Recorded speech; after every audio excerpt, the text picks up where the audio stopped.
बिस्मिल्लाहिर्रहमानिर्रहीम। अल्लाह दे रसूल सल्लल्लाहु अलैहि वसल्लम जनाब मुहम्मद सल्लल्लाहु अलैहि वसल्लम दरूद पढ़िया करो आका दा नाम सुन के। और उन्हां दी प्यारी हदीस सुनाना चाहना, फिर ओही गल कर दी है, जरा मुहब्बत दा इजहार हो जाए, आका कायनात दे नाल मुहब्बत दा इजहार हो जाए। सुनो फिर।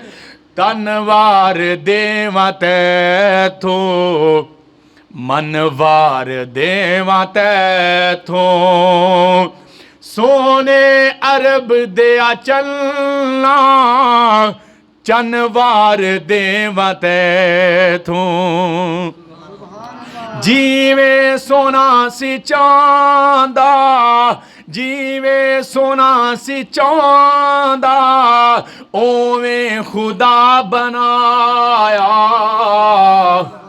मेरे सोहने अरबी चंदा, रब शान है वदाया।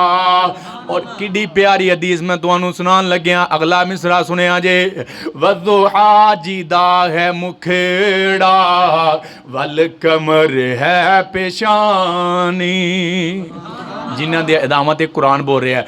वज़ुहा जिदा है मुखेड़ा, वल कमर है पेशानी, फलकां ते जिस दा चर्चा, दुनिया जिदी दीवानी।